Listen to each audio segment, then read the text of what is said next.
can get regular kitchen string at the hardware store or at a supermarket or a specialty store that provides foods for kitchens and cooking and all that. To wrap a beef tenderloin, I like to make a nice big knot so it's easy to get rid of afterwards. But you're just going to take your kitchen string. You're going to measure it to at least twice the width of the beef tenderloin.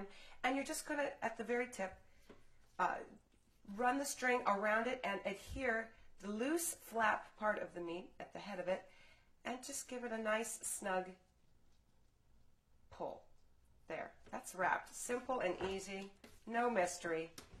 And there's the back side of the beef. Isn't that beautiful?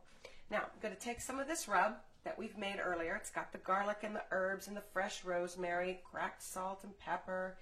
And I'm just going to helpfully slather it all over the beef tenderloin so that it's got lots of nooks and crannies that's filled with this delicious infused flavor.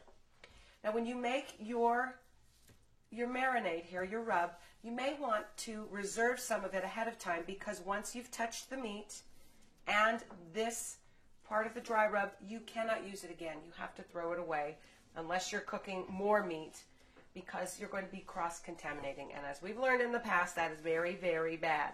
You don't want raw meat or any other raw poultry bacterium to mingle with anything else.